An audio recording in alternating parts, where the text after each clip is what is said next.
Little Horse and Big Conversation. Welcome to Little Horse and Big Conversation, where we give them their say, let the horse guide the way. Here at Little Horse and Big Conversation, we have the choice, so let's give them a voice. Here at Little Horse and Big Conversation, Little Horse and Big Conversation.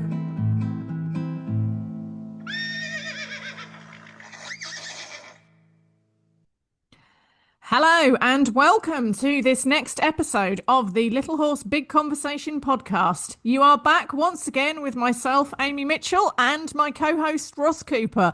What you can't see is that Ross Cooper is sat in the background laughing away to himself in some kind of uncontrolled set of giggles. So I don't know how much sense we're going to get out of Mr. Cooper today, but we're going to give it a go. Ross, are you back in the land of the living? Hey guys, I'm back. I'm just having a moment to myself. Oh dear. So today, we don't have a guest today. It's just Ross and I, but we've got, I think, an interesting topic to talk about. We're going to talk to you about dopamine and what it does to us and implications of that for us as people, for our work with horses. And some things that you can do to help regain your focus, and use dopamine in a positive way, rather than it hijacking your brain and hijacking your life. So I think we'll start with Ross giving a bit of a description of what is a little bit of the sciencey background. Take it away, Ross.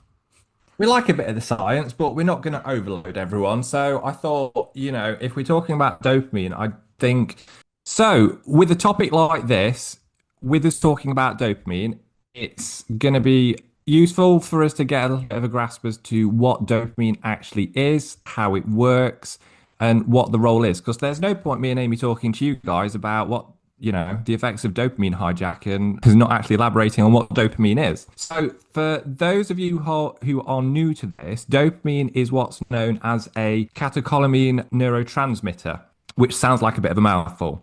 So catecholamine basically refers to a type of neurotransmitters which are made from tyrosine with a certain specific chemical structure. Neurotransmitter, on the other hand, is effectively just chemical messages within the body. So neurotransmitters, how they work, they're released in the gap between nerve cells, which are known as neurons, and into these gaps known as synapses, which continues the flow of the communication between neuron to neuron. So dopamine is one of the most common neurotransmitters that we get, but you might have heard of others such as glutamate and serotonin. So, does everyone need a breather, or are we all good here? Keep on, keep it on. Keep on going, keep on going. Yeah. So, dopamine has the same pathways in all mammals. So, how dopamine works in people is pretty similar as to how it works in horses. Often, it's primarily referred to as a neurotransmitter, but it's also known as a hormone. And the distinction between this is where it is released from within the body and its use. So, for example, if it's released by the hypothalamus, it works more as a hormone. If it is released from the ventral tegmental area, known as the VGA, then it acts as a neurotransmitter. I know a lot of big words, So, dopamine itself is specific and interacts with motor control, cognition, and is involved quite heavily in reward and motivation. So this is sort of where we're kind of going with this conversation today because of dopamine's involvement in working with our own horses, but also the effects that it has in motivation and behavioural shaping between people and horses and those little cycles that we so often find ourselves in. Yeah, absolutely. So, yeah, I mean, I think the thing with dopamine is it has a really important evolutionary function in the, I mean, it does lots of things within the body, but when we're talking about motivation and reward, like without dopamine, and you see it in people who are low in dopamine. They can be depressed and lack motivation. Dopamine gets you out of bed and gets you wanting to go and find food and gets us reproducing and all these like really important functions of life. Dopamine plays a really important role in that. But the problem comes where we're now in a environment where we're very overstimulated. So you get kind of addicted to getting these little dopamine rewards for things.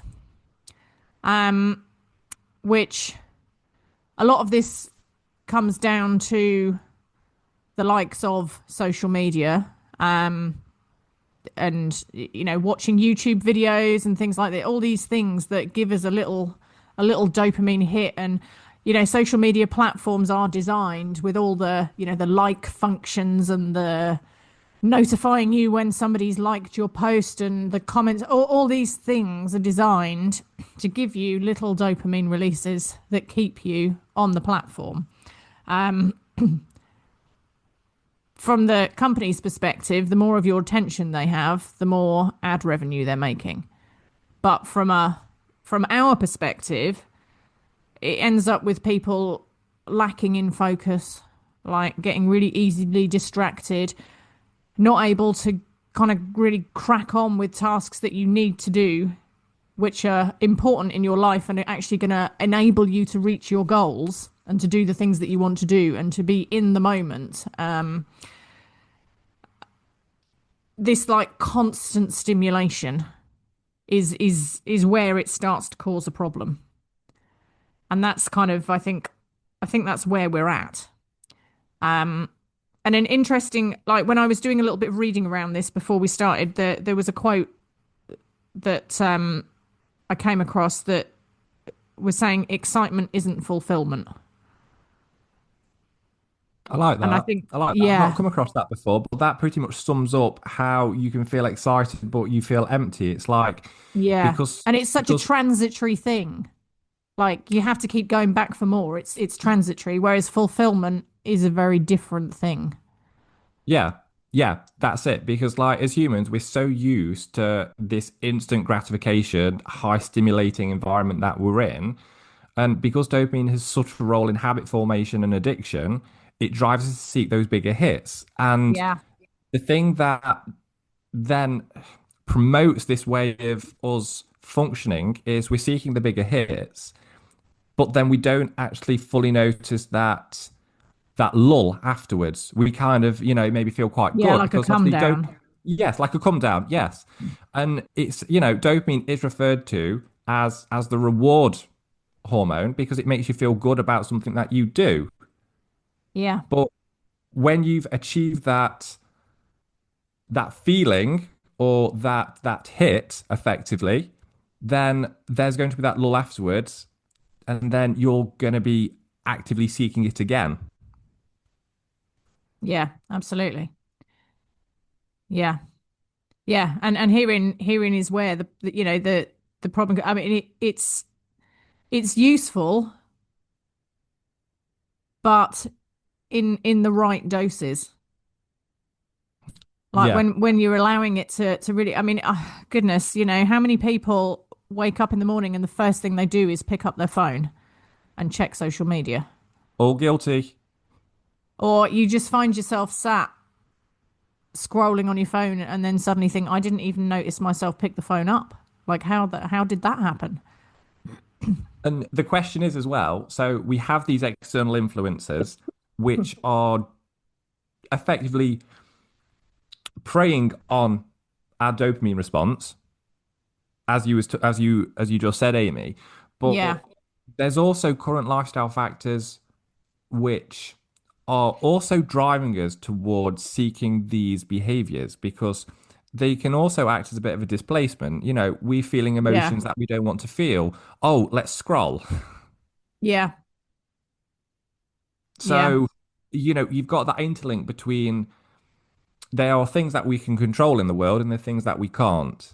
And I think having a little bit of a look at what we can control and how we can improve that is going to be significantly better for our wellness, mental health, and how we show up in the world in terms of behaviors that we find ourselves doing or not doing. And I think as well, a lot, and it also, I think it stifles creativity. Like, I feel like there is a place for boredom, just having nothing to do and just being in your own head and in your own thoughts. I feel like that is often a great place for creativity and, making you think and come up with ideas. And whereas, now, like, you go anywhere, I don't know, you're sat at a bus stop or whatever, like literally everybody is on the phone. There's no just sitting and being in your own head. It's like No, boredom, but I don't think boredom is always a bad thing. I think there's a definite purpose for it. I think boredom is a positive behavior which we don't like ourselves to feel, or we don't allow ourselves to feel that, Yeah. which I think are two different threads to pull at Yeah. in that Yeah. sense. Either we're kind of being Yeah. It's like that compelled. constant, like, little, you've got to be constantly distracted, constantly entertained, constantly stimulated by something. But then, like a lot of the times, I think the big goals that we have, I don't know, let's say you're trying to achieve something in your business, for example, a lot of time that involves doing the slow, uninteresting work to get there. The stuff that, you need to just kind of like get yourself into and focus on. But I think there is now so much of a propensity to get distracted and, oh, I'll just like do this for another couple of minutes. I'll just distract myself with this thing for another couple of minutes and then I'll do it. And, oh, it'll wait until tomorrow, or, oh, I can do it later. And then it never happens. Like, it turns us into these massive procrastinators. And then we're not achieving the things that we could be achieving. No, because if you've got an unhealthy relationship with how the dopamine's functioning, it's going to lead you to burnout Yeah. and become overwhelmed very quickly. Then you feel Yeah. overwhelmed, but you've still got this neurochemical interaction that we are just cycling into because we feel a little bit stuck within that pattern. And the really funny thing about dopamine as well is that it is a really big player in reward prediction error. Explain. So reward prediction error is basically it's not the actual reward, but the expectation of the reward, which is more rewarding. Yeah. Okay. So you end up seeking more. Yeah. Does that make sense? Yeah. So that's why we end up going for bigger hits.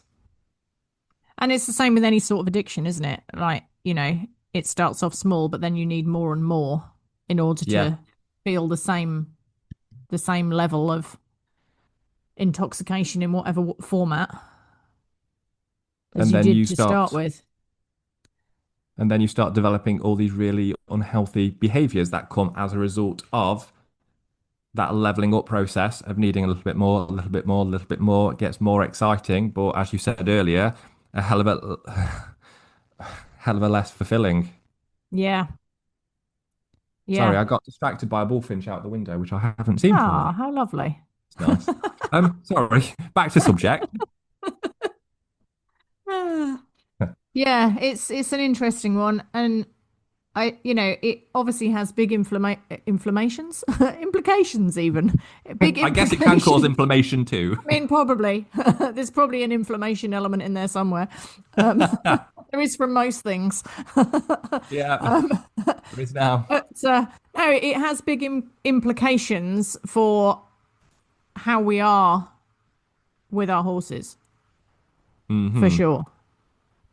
Yeah. because we all know how important it is to be in the moment and to be giving the horse your full attention and your time and your trust and respect.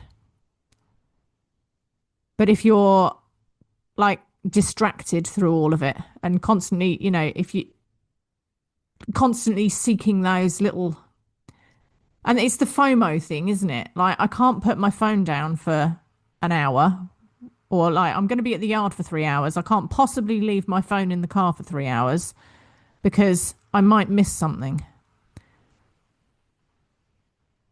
And that's kind of subconsciously what's going on in your head.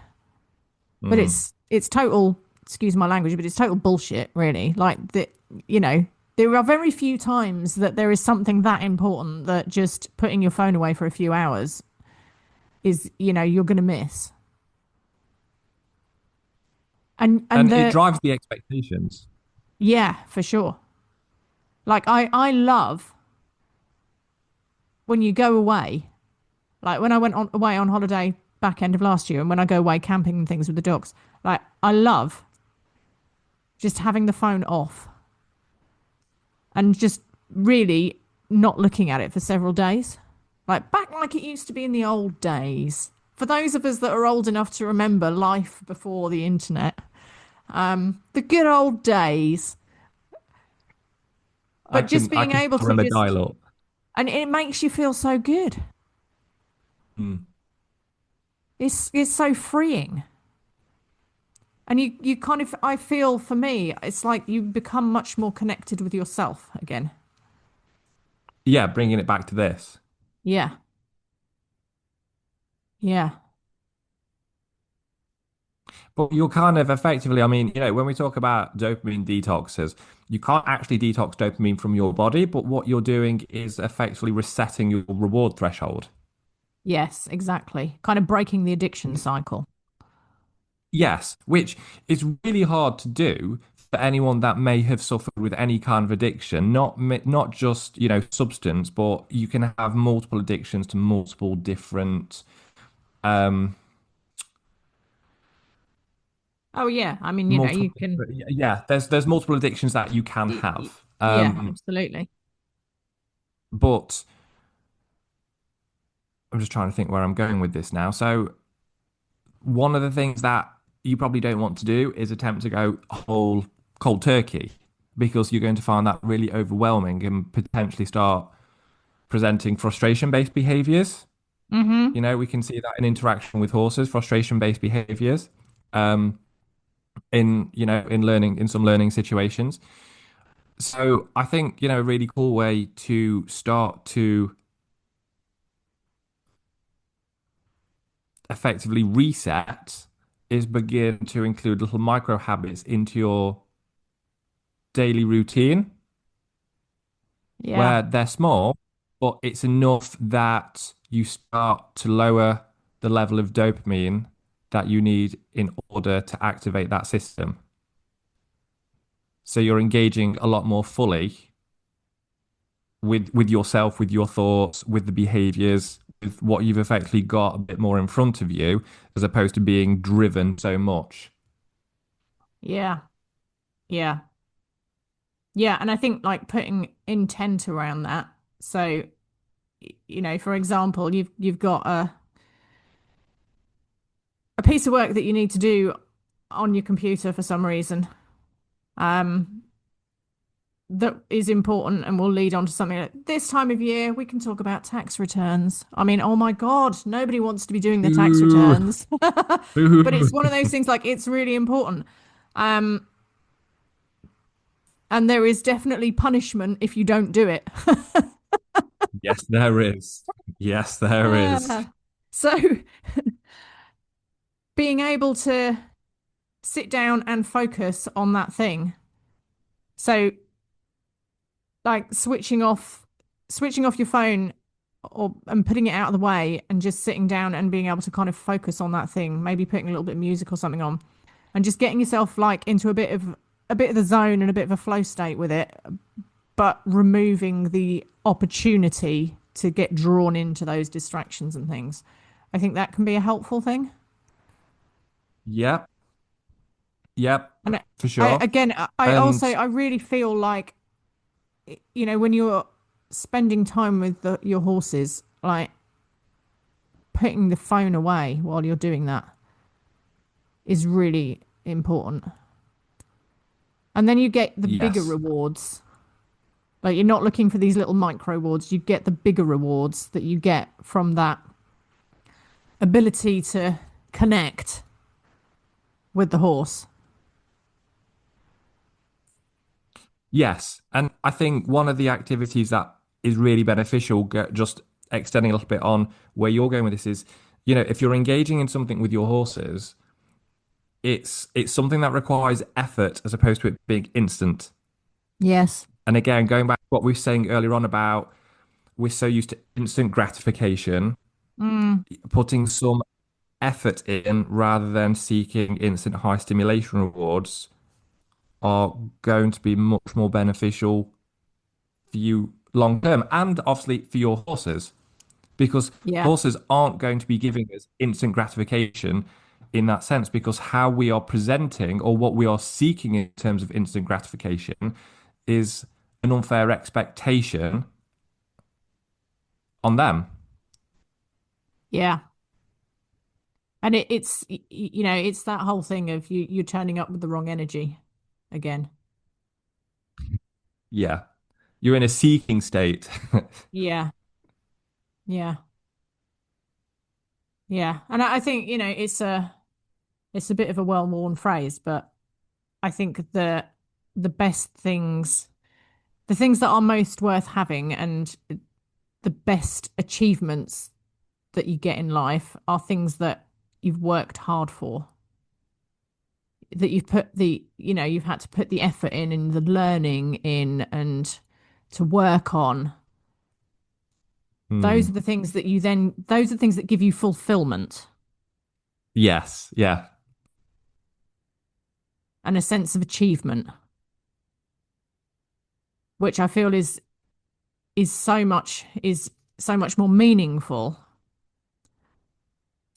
than just the short-term excitement. I mean, everybody loves a bit of excitement in their life. Like, I'm not saying that. Absolutely. But fulfillment is where it's at, really. I feel. No, I agree. I agree. Otherwise, it's just hollow. Yeah. And then you always want more. You always need more because you have that moment and then it's gone. What next? Yeah, and what we also need to remember, we probably won't go down this rabbit hole today because we could be here for another 3 hours. But dopamine isn't just working on its own. You're going to have a interaction of other neurochemicals and hormones that are all interlinking at the same time.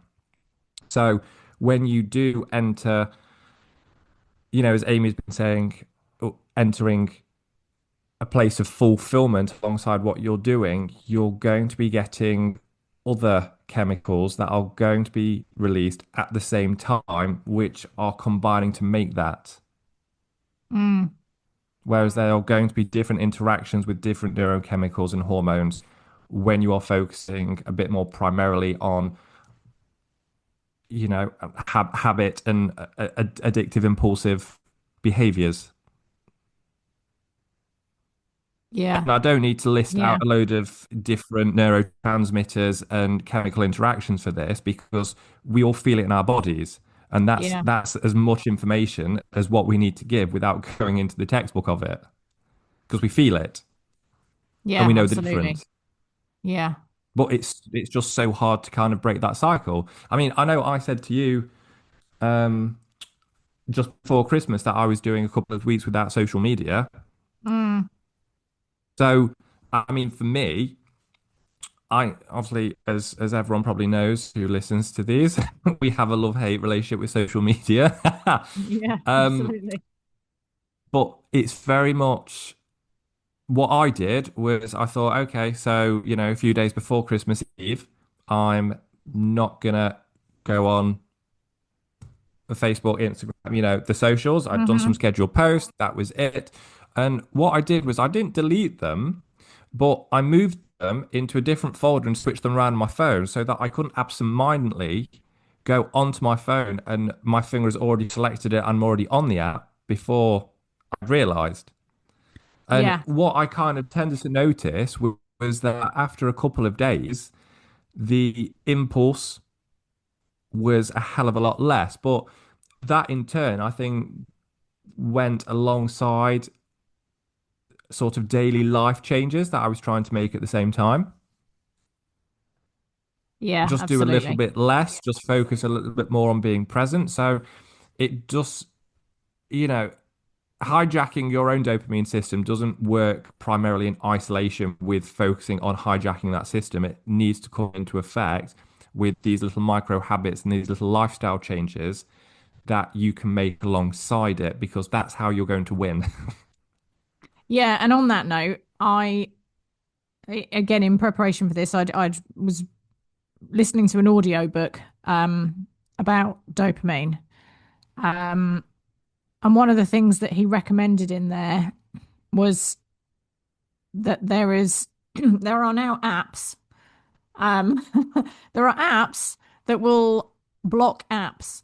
So basically, you can download an app. I think it's called App Blocker, um, and you can set on it so that it will, within certain parameters of your choosing, prevent you getting notifications from social media type apps. I mean, I have the notifications switched off on mine all the time anyway, but it will stop you getting notifications. And you can even have it set so that it will stop you from accessing particular apps during certain times. So if you just want to kind of focus on something and you don't want to find yourself like without even realizing it, your hand picking up your phone and before you know it, you're scrolling and you hadn't even intended to, it will block you from accessing it during certain time frames that you have set. So you don't have to delete the things off your phone and be like, never shall I enter the realms of social media again. Because it does have its purposes and, keeping in touch with friends and picking up some information and these sorts of things. But if you want to stop the doom scrolling, that might be something. I've downloaded it. I'm going to give it a go myself. I think it's kind of an interesting idea. So, I still think it's really cool how we've got apps for apps. It's a yeah, little no, mad, isn't it, when we actually there's an think app about for it? everything. Ah, but yeah, I thought that was quite an interesting idea. Yeah, that is quite cool. And I think that's always going to be super accessible for everyone because everyone, generally speaking, now does have a smartphone Yeah. with apps. So I think that's really handy. Anything else? Because I know we've obviously mentioned environmental barriers, like you said, putting phones in a different room or just, out of reach, especially when you're maybe at home or working with your horse in, training space. Um, what else have Yeah, I you mean, I come think across in terms of? other things for just trying to get yourself more focused and getting things done, and stopping the procrastination, because that is a massive thing. I mean, I am a lover of lists. Like I have constantly have a list. I go old school. I have a pen and paper. I have a notebook that I write lists of things that I need to get done. But sometimes the lists get massive and it can get quite overwhelming. But something I actually picked up from, and I can't remember who it was, but an episode of the Diary of the CEO podcast, he was interviewing someone there, who I think is a, sort of big person in business or whatever. Um, his was to write down the top three, like the three things you want to achieve that day, like three things that you need to do that day off of your list. So kind of prioritize three things and commit yourself to, come hell or high water, you will achieve those three things that day.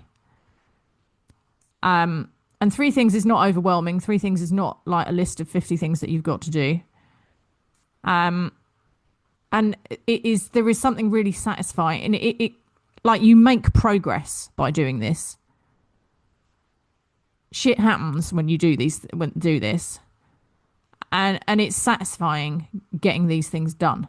And I will go so far as to, if I have three things and there is something on the list that I know I don't really want to do, but it's got to be done, I will put it on a post-it note, a coloured post-it note, and stick it on the wall.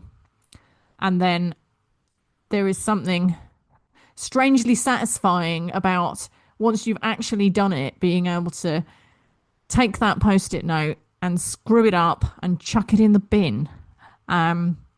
So yeah, for me, I've found that useful. But yeah, go old school, make a list. Lists are cool. That you and your lists, you and your lists. But it's great. I do you know what? I've had one of my weeks this week of, so I tend to, I have my schedule works that I trim for 3 weeks, and then I have a week at home where I'm not doing any trimming. I have a couple of days of doing stuff for me, but I also get a load of admin stuff sorted and do some things for Orion. And I've had a series of videos that I needed to get recorded and uploaded for Orion students. And I'd written out this great long list of all these videos that I needed to do, and it felt really overwhelming.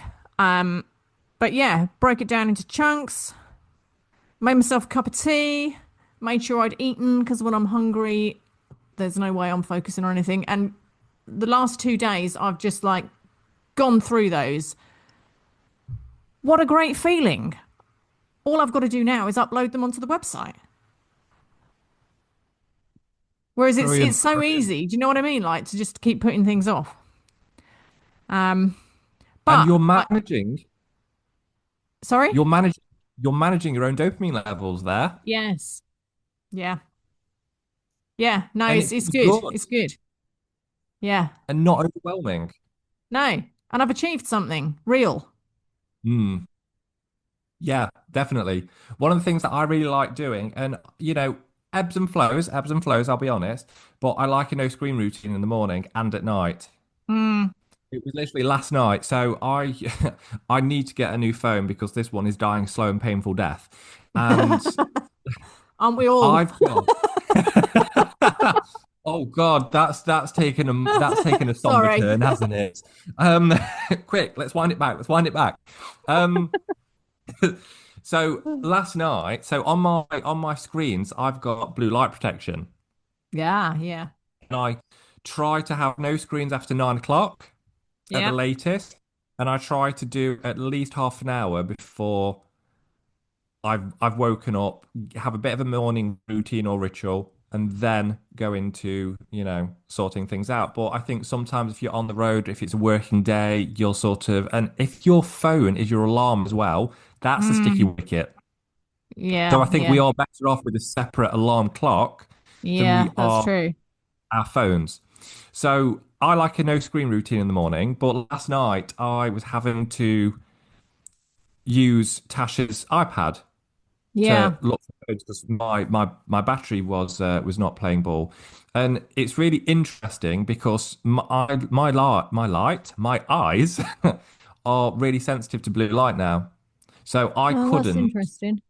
because I've gone so long without actual blue light interference, especially when it comes to wind down routines at night.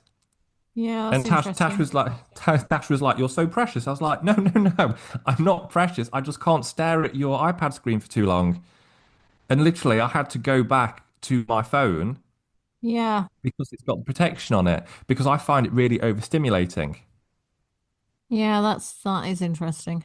And that's something that I've noticed more so over the past few years, just with levels of sensitivity. I was reading something actually about a week ago, 2 weeks ago, and it was talking about, this is on obviously the same sort of level, but it was talking about overstimulation. Mm. And so when I was younger, I used to play video games, and I really enjoyed things like Tomb Raider. So sort Yeah. of like your archaeological adventure games. I always used to really enjoy like the problem solving. And for anyone that's Yeah. played Tomb Raider, they'll know that there is a lot of problem solving involved, which I really love. If you fast forward that to the games that are out now, there is no completion.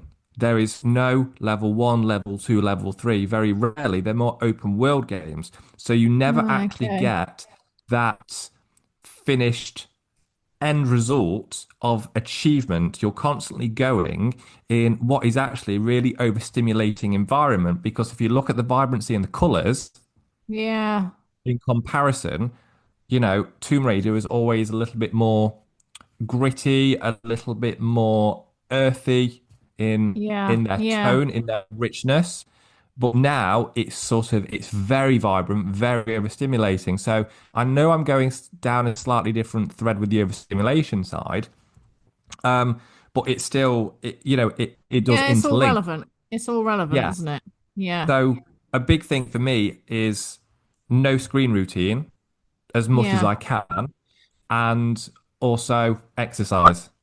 I Yeah, try and yeah, get to the gym to absolutely. weight train at least once a day. I'll walk the dogs, Yeah. two dogs, two walks.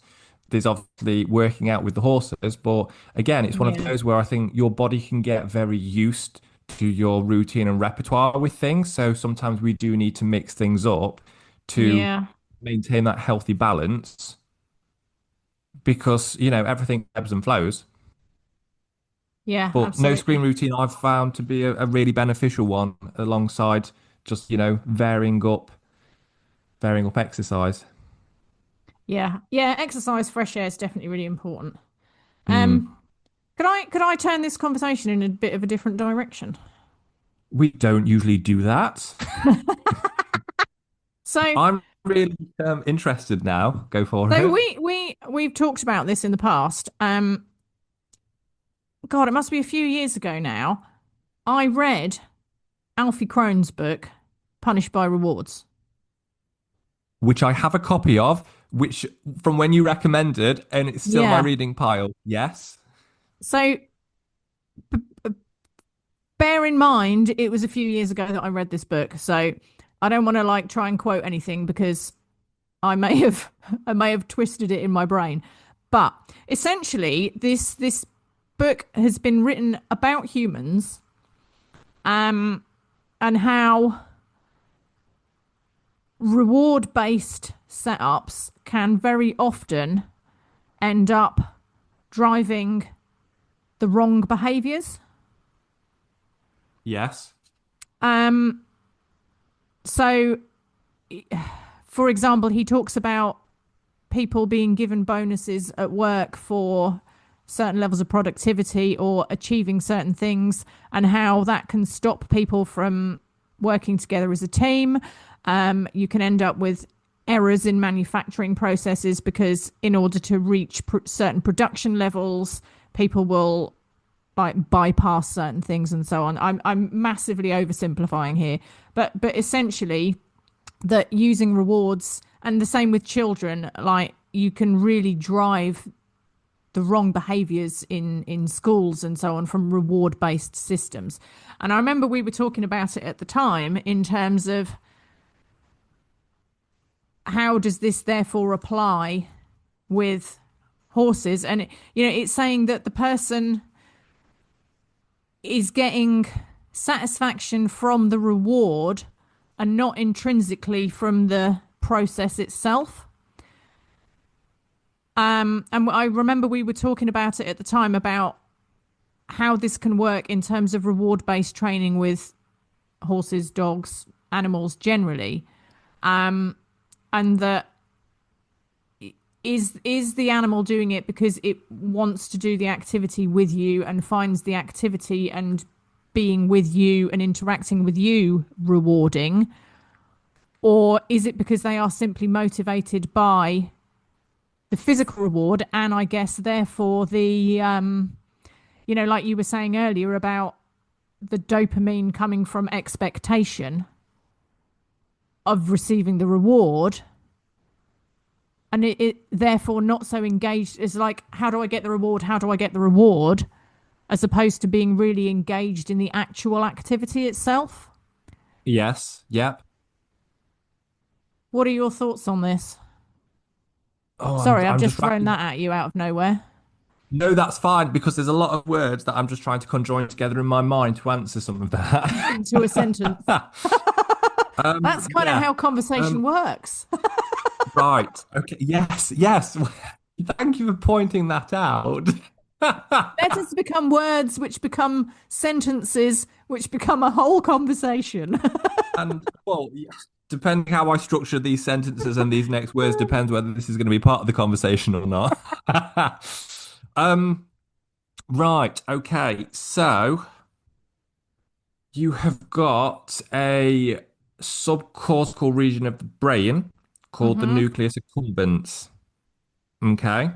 Okay. So I actually mentioned the nucleus accumbens quite a lot in some of my workshops and my lectures.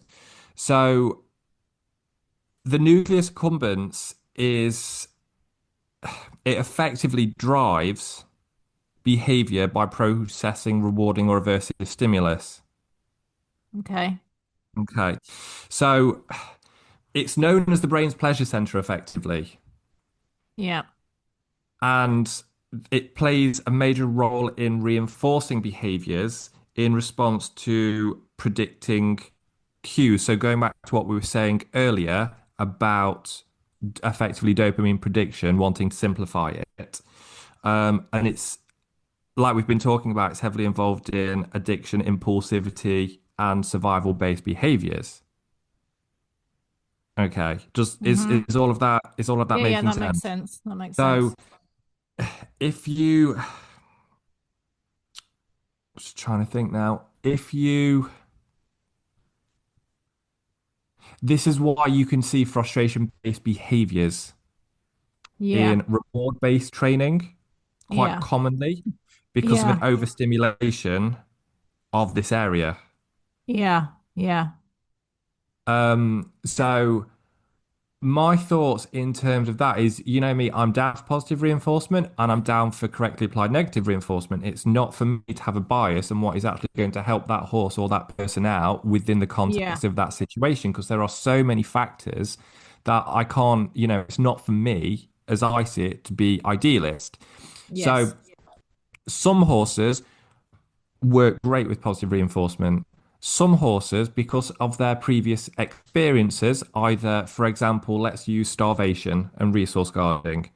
Yeah. Yes, there is the thought process, and I know it can be done that you can work through resource guarding with positive reinforcement. I'm not saying that you can't, but what we need to look at is, again, the context and the multiple factors which can be brought into this, such as the handler, the environment, how deeply ingrained that horse's neglect has been, and Mm. actually, do they find an internal safety and better association with tactile cues, pressure release, than they do with food-based training?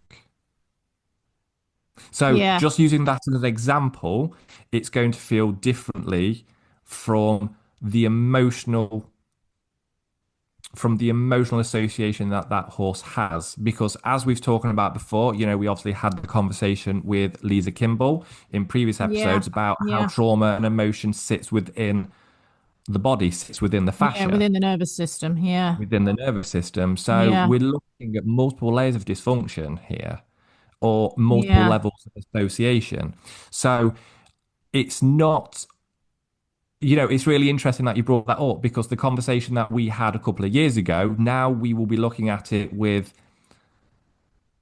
a different set of eyes, a different lens, Mm. a different sort of, different knowledge base. And we're kind of going, there is a lot more to this in terms of the layering process of how the body is holding on to that. So I feel like I'm going around the houses a little bit here, but I think it very much depends on the context of the situation. But there are structures within the brain that if they have been overstimulated or conditioned in a certain way, the internal motivation is not as great. Yeah. Yeah. So Yeah. Liberty horses are a prime example, I feel. And Yeah. please, for anyone that practice, I do Liberty as well. So please don't ever think for anyone listening that there is any judgment here, but I'm purely talking about this observationally and objectively. A Uh-huh. lot of high level Liberty horses that you see trained present displacement behaviors and behaviors which effectively show that that horse is not particularly happy within that situation. There's ear pinning, Interesting. there's muzzle grimacing, there's eyebrow, there's the wrinkling of the eyebrows, wrinkling Yeah. of the orbital muscles, which yes, that can be linked to arousal. That is linked to arousal levels, but we're Mm. looking at the entire behavior and the entire repertoire in itself. You've got tail swishing, ears pinning, maybe the odd little nip. That horse is not feeling comfortable within that situation, but it is responding for reasons of training, whether that's positive reinforcement or negative reinforcement or a combination. So that horse's emotional and internal process, I would say, looking at the behavioral feedback, is not feeling particularly great about it. But it's doing it Yeah. for the external, The extrinsic reward. the extrinsic reward or the extrinsic punishment. Yeah, it's interesting because yeah, I'm thinking about horses that have issues with hoof trimming, for example. Um, previous trauma around hoof trimming. Um, we quite often will talk about using food distractions and rewards in order to try and create a new association. But I often find that it doesn't I don't think it does always create a new association. I feel like it just creates a distraction because then when you try and take the reward component away, I feel like a lot of the time the horse is still not comfortable with the activity. So it hasn't, I feel like it hasn't really created an association with it. It's just created an acceptable distraction for the horse. It's like, okay, this feels high value enough that I'll allow you to do that. But Yes. it's not, it's not rewiring the underlying issue. That No, I it, feel like has to be a separate thing. yeah. And I wonder Yeah. whether I don't know, like I'm kind of torn and I flip flop a bit between it sometimes, um, as to whether it's like sometimes I think in the early stages it's really useful because it does allow you to get the job done and it does allow the horse to realize that you're not going to do something terrible to them while it happens. But for for some horses that is enough. For some horses they'll be like, oh, Hmm. okay, actually this is okay. I'm fine with this. Actually, I trust that you're not going to do anything to me, and you're fine. But horses that have got a more embedded traumatic relationship with a situation, I feel a lot of the time like it is just masking and diverting the attention. It's not resolving Yeah, the no, I agree. underlying. Yeah, I agree because you are effectively using something that is most, and remember that food can also help calm a horse down. So there's that element to consider too. So, you Yeah. do have the pacification involved with food. And I would be looking at the context as a whole. So I'm always super happy to have a hay net up with, Yeah. with hoof trimming, something like that. It's, Yeah. why would you not? Yeah. But I would be looking at all the factors that the horse may be presenting that indicate they might be uncomfortable with that situation. So what's their grazing rate? Mm. What's their chew rate? what's their posture looking like? Where, like we was talking about earlier, brace patterns. Where are the brace patterns within that situation? So Mm, all of those little elements of feedback. But if you're looking at licks, obviously, are a very common example.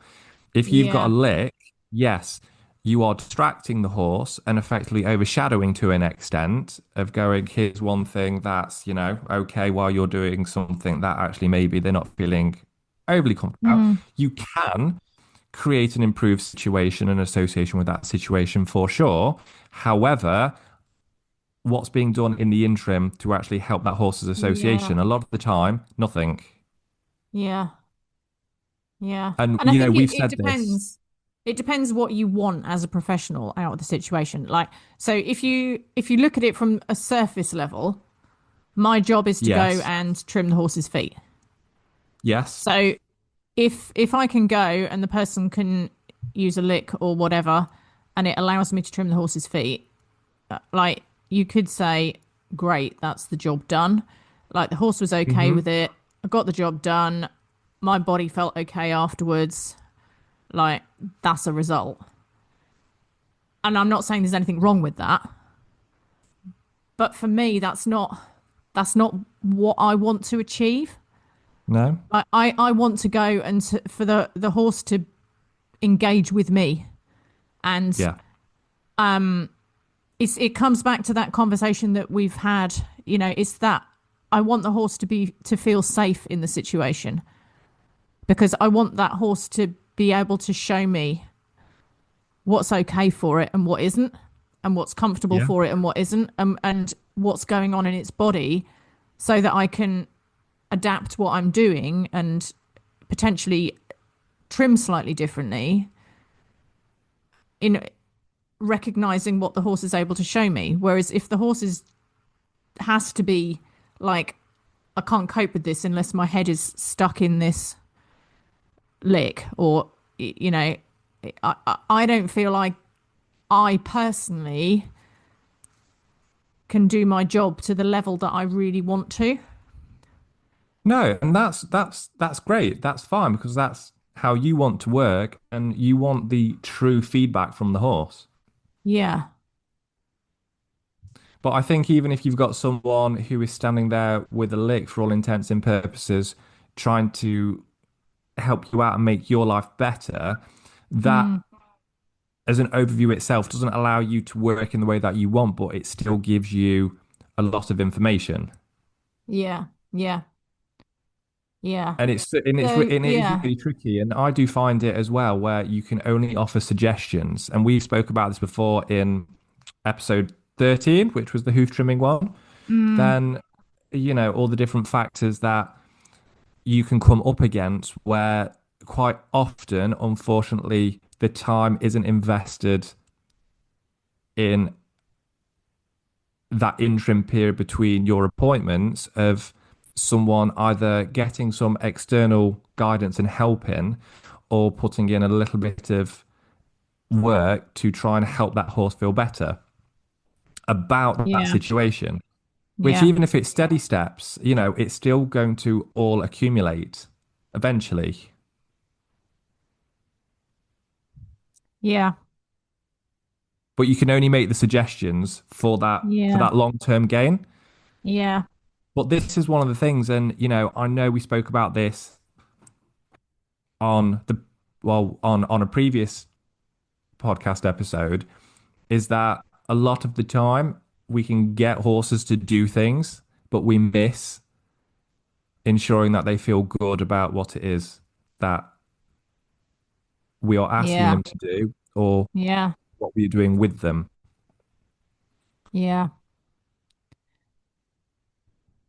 So Yeah. it's quite a I think this one may need its own podcast episode in its entirety. But Yeah. I think, it's yeah. yeah, I think it's really interesting because again, going back to what you initially said about horses that, show show frustration based behaviors, if a horse has got a really strong positive association and they have a lot of saliency on a lick, that can in itself exacerbate frustration within that situation. Mm, So, with the introduction of a lick, the horse could potentially end up upregulating. yeah, interesting. Yeah. So, because going back to like nucleus accumbens, that part, because dopamine actually goes directly into that area, the increase in the the density of dopamine receptors, um, it can very easily create a what am I trying to say? A disposition to potentially show increased frustration. Yeah, okay. So it's quite an interesting one. I do actually need to read that book. Yeah, it's I'm going to read it again because I think a lot of I like you said a minute ago, I've learned a lot of stuff since I read it, and I think my perspectives on a number of things have changed since I read it. So I would be very interested to see what my takeaways are from it a second time round, Mm, like with yes. a different perspective. But yeah, I just thought it was a very interesting book, and I think it it adds some context because I feel like what we're talking about from the human perspective about these little micro dopamine hits, but without dealing with the big, not tackling the big fulfillment related situations. Hmm. It can potentially become this is almost like the version of that for the horse Yes. Yeah. Because, for some horses. dopamine in horses, I mean, I'm talking about two different ends of the scale here. You Mm, know, low levels in dopamine can be associated with like PPID. We know that. yeah, And also, you might see lethargy, depression, adonia, that sort of thing. But in high levels of dopamine, where dopamine might be overactive, you get the presentation so commonly of stereotypies. interesting. Interesting. Yeah, okay. So again, you've got, for me, stereotypies I don't like. They are stereotypies, but they are coping mechanisms. Yeah, So yeah. really interesting. Going back to what we were saying earlier, what do we do? Mm, We yeah, scroll sure. because we don't feel the emotion, Yeah, and our internal needs aren't being met in some way. yeah, Horses develop coping mechanisms because their needs aren't being met.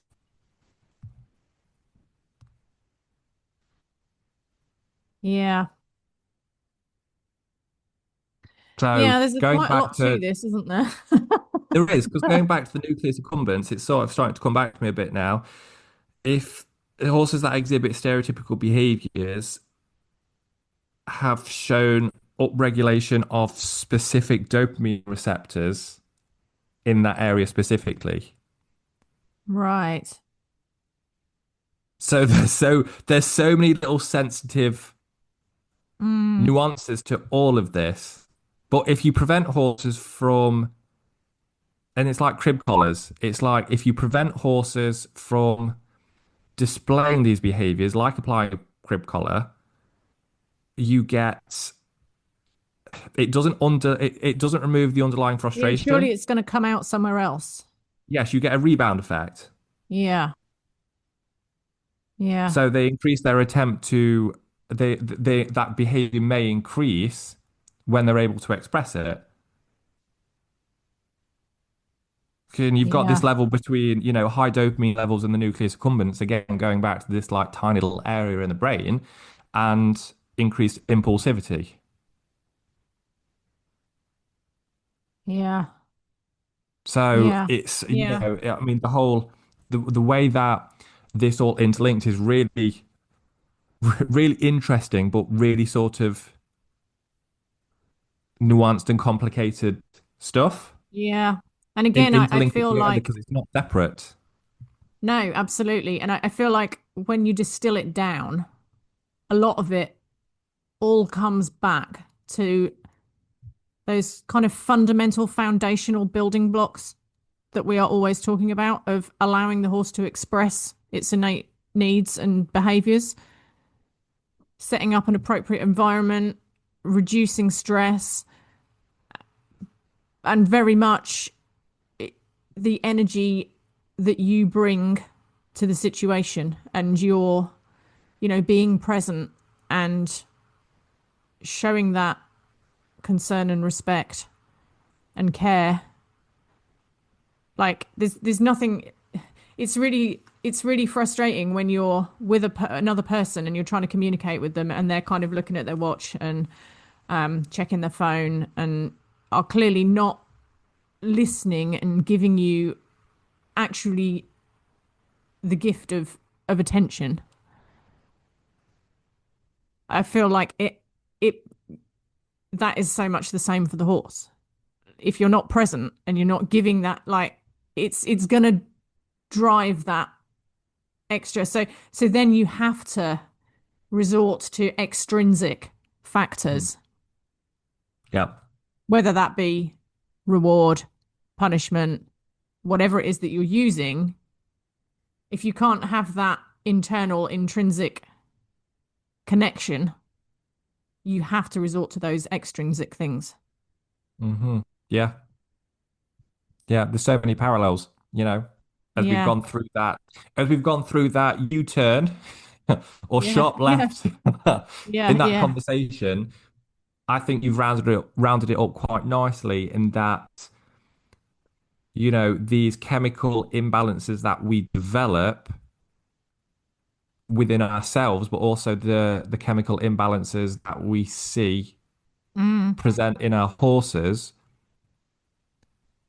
it all factors down to those components like you say, sorry, Yeah.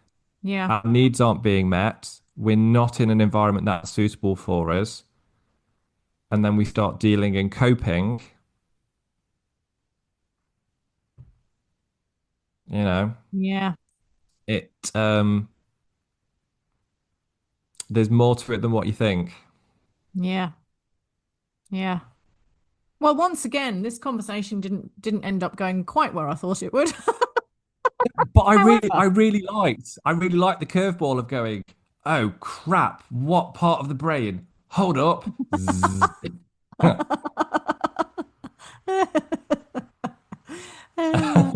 I like an impromptu curveball. It kind of really makes you rack your brain and go, okay, it's in there somewhere. That's it. well, good effort because I wouldn't have pulled those words out of thin air, so I'm impressed. Thank you very much. So, Oh, on that note, I think yeah. I've really enjoyed that chat. I think that's been really interesting, and I really hope everyone else listening has got a little bit of a takeaway from that for sure. Yeah, absolutely. And as always, little request if you've enjoyed this, if you've enjoyed any other episodes, please do give it a like. If you're feeling really generous, give it a share and maybe add a little comment review because that will really, really help us in getting the podcast out for other people to listen to. But thank you very much if you've made it through to the end. Congratulations, thank you. And we will very much look forward to catching up with you on the next episode. Thanks, everyone.